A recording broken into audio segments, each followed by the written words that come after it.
Assalamualaikum. Ketemu kembali dengan video pembelajaran kita hari ini. Jangan lupa like dan subscribe-nya. Terima kasih. Pada video pembelajaran kali ini, kita akan membahas tentang substansi genetika. Pada part 1, kita akan membahas tentang kromosom, gen, DNA, dan RNA. Perhatikan peta konsep berikut.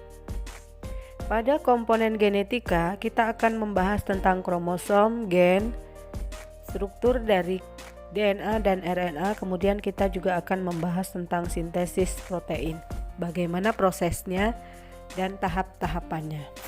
Perhatikan gambar berikut.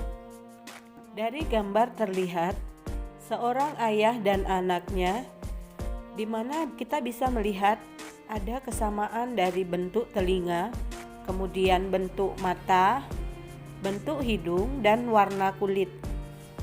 Kesamaan yang dimiliki oleh ayah dan anak ini diturunkan dari gen ayah. Ini namanya kopian. Selanjutnya kita akan membahas pengertian genetika dan hereditas. Genetika adalah ilmu yang mempelajari hereditas. Sementara hereditas adalah proses menurunkan atau mewariskan karakter satu generasi ke generasi berikutnya. Jadi ilmu yang mempelajarinya itu genetika, sementara yang menjadi proses dari genetika itu sendiri yaitu hereditas.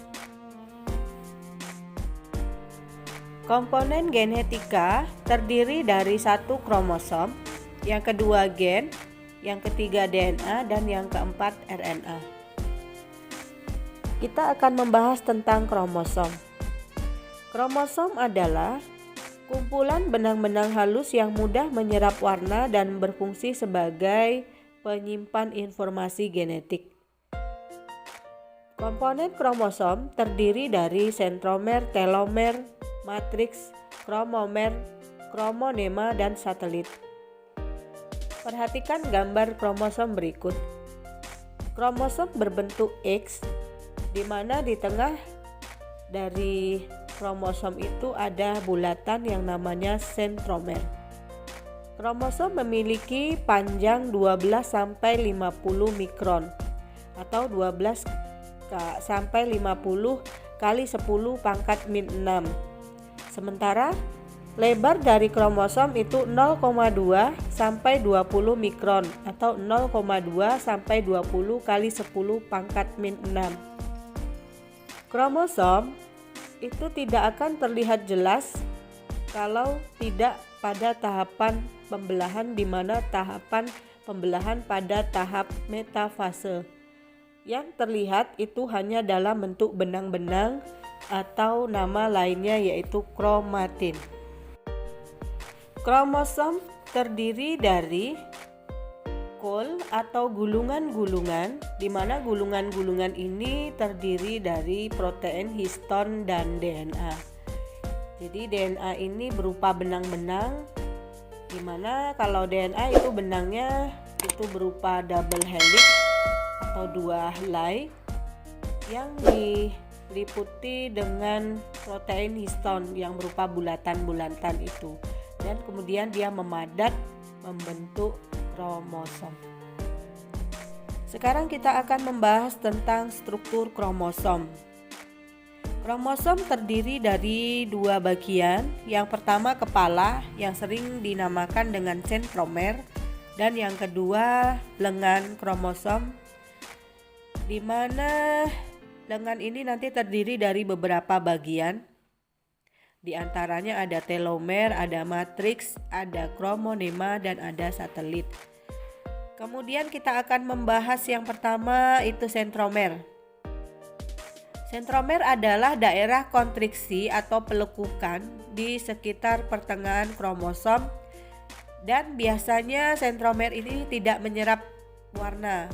Berbeda dengan bagian lengan. Kalau lengan itu menyerap bagian warna. Selain itu, sentromer berfungsi sebagai pergerakan pada saat terjadi pembelahan sel.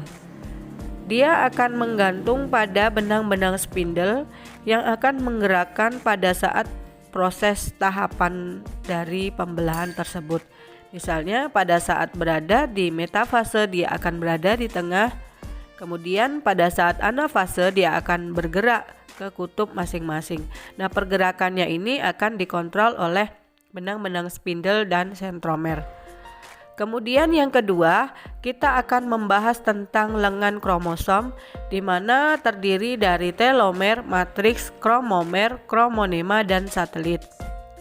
Telomer yaitu daerah terujung pada kromosom, berfungsi menjaga stabilitas bagian ujung kromosom agar DNA di daerah tersebut tidak terurai.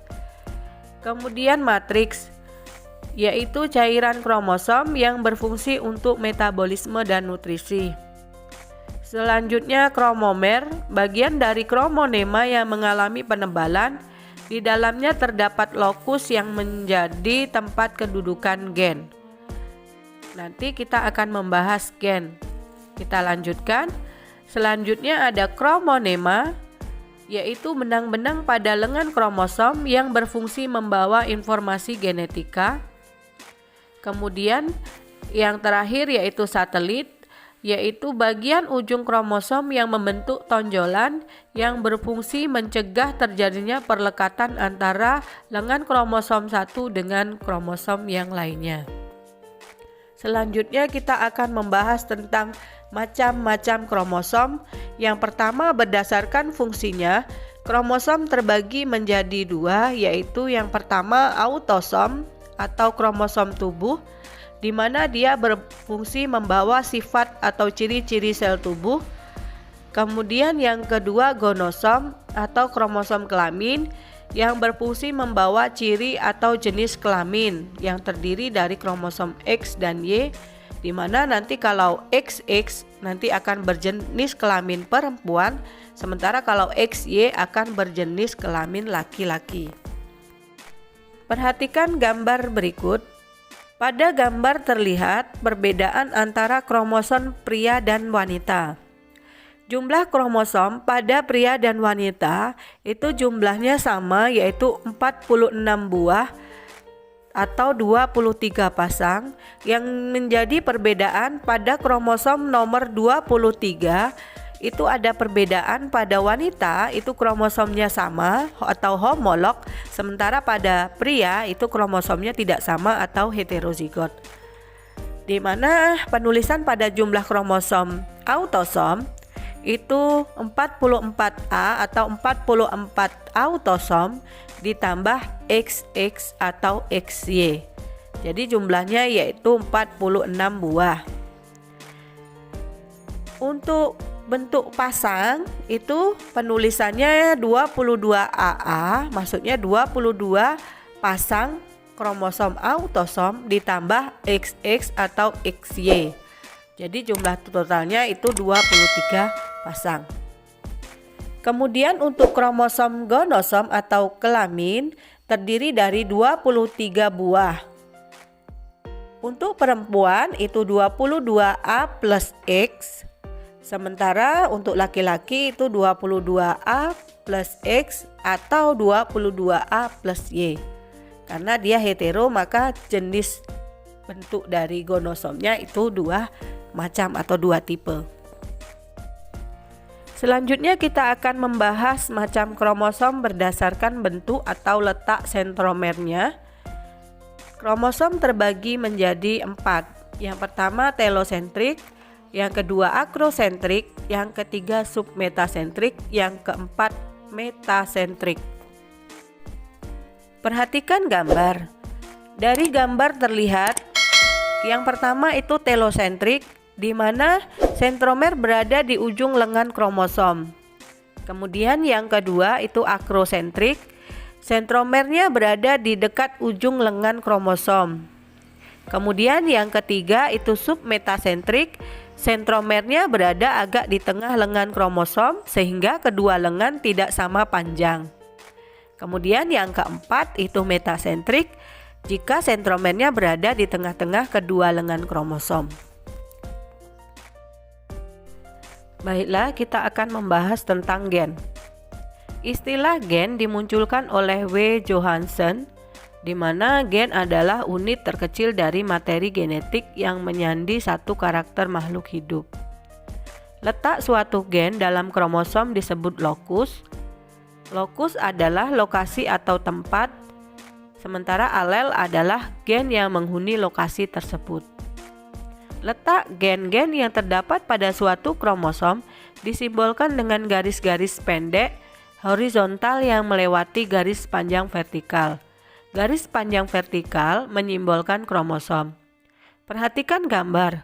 Pada gambar terlihat kromosom homolog, yaitu kromosom yang sama, di mana di situ ada lokus berupa garis antara kromosom satu dengan yang kedua itu sama, kemudian dihuni oleh alel, yang satu gen A besar, yang satunya untuk gen A kecil atau alel A kecil. Jadi alel itu yang menghuni dari lokus itu atau gen itu. Jadi alel A besar A kecil misalnya dia menandakan tinggi heterozigot begitu. Kemudian perhatikan gambar berikut. Pada gambar terlihat ada kromosom homolog, di mana di situ ada garis vertikal yang menandakan kromosom dan garis horizontal yang menandakan gen.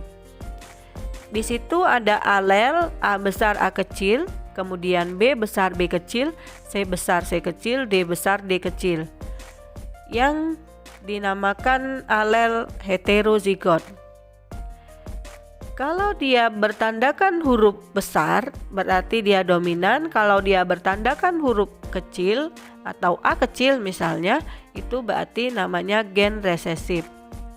Kalau di gambar itu ada A besar A kecil berarti dia heterozigot. Kalau dia alel itu A besar misalnya pada gambar yang sebelah kanan, itu berarti dia dominan. Dominan ya, homozigot sama. Homo itu sama. Homozigot. Kalau dia A kecil berarti dia homozigot resesif karena A-nya kecil begitu. Jadi ada istilah dominan untuk huruf besar, kemudian resesif untuk huruf kecil, kemudian homozigot untuk sama, artinya sama itu kalau dia A besar berarti dia homozigot dominan begitu. Kalau dia A kecil berarti homozigot resesif. Sementara kalau tidak sama seperti misalnya A besar A kecil, B besar B kecil, C besar C kecil, D besar D kecil, itu artinya dia heterozigot atau tidak sama alelnya. Selanjutnya kita akan membahas tentang DNA. DNA itu deoksiribonukleat asid atau asam deoksiribosanukleat atau ADN, di mana DNA ini berfungsi tempat menyimpan materi genetika, sementara kalau RNA itu ribosanukleat asid yang berfungsi untuk sintesis protein. Perhatikan gambar. Pada gambar terlihat perbedaan struktur dari DNA dan RNA. DNA terdiri dari dua helai benang yang saling berpilin ke arah kanan, yang namanya double helix. Sementara untuk RNA itu satu benang yang berpilin ke arah kanan tapi hanya satu, makanya dikatakan tunggal begitu. Untuk strukturnya DNA lebih panjang sementara RNA lebih pendek. Kemudian untuk komponen dari basa nitrogen, untuk DNA itu ada adenin, guanin, sitosin, dan timin. Sementara RNA itu ada adenin, guanin, sitosin, dan urasil. Untuk timinnya itu bukan timin tapi urasil begitu. Perhatikan tabel berikut. Pada tabel kita akan membedakan antara DNA dan RNA. Perbedaan yang pertama yaitu letak. DNA itu terletak di nukleus di dalam kromosom. Kemudian ada di mitokondria itu pada organel sel ya. Kemudian kloroplas itu pada tumbuhan. Sementara RNA itu terdapat di sitoplasma, ribosom dan ada yang ada di dalam nukleus begitu. Kemudian untuk bentuk, DNA berbentuk panjang, ganda, dan terpilin atau double helix, sementara RNA rantai pendek dan tunggal. Untuk fungsi, DNA berfungsi berkaitan dengan penurunan sifat serta sintesis protein, sementara RNA hanya tentang sintesis protein. Basa nitrogen sudah dibahas di gambar tadi bahwa DNA itu terdiri dari basa purin, adenin, dan guanin, dan basa pirimidinnya itu timin dan sitosin. Sementara untuk RNA, basa purin itu adenin dan guanin sama, sementara untuk pirimidinnya itu berbeda, terdiri dari urasil dan sitosin. Kemudian selanjutnya yaitu kadar. Kadar untuk DNA itu tetap, di mana dia tidak dipengaruhi oleh aktivitas sintesis protein, sementara RNA karena dia berfungsi untuk sintesis protein, maka kadarnya tidak tetap sesuai dengan aktivitas sintesis proteinnya. Kemudian untuk gulanya, DNA itu deoksiribosa, gulanya ribosa, deoksiribosa ya. Kemudian untuk RNA itu gulanya itu ribosa, begitu. Itulah perbedaan dari DNA dan RNA. Ibu rasa jelas. Sekian untuk materi substansi genetik untuk part 1. Terima kasih, semoga bermanfaat. Ibu akhiri, assalamualaikum warahmatullahi wabarakatuh. Tetap jaga kesehatan, selalu semangat, dan sukses selalu untuk kalian.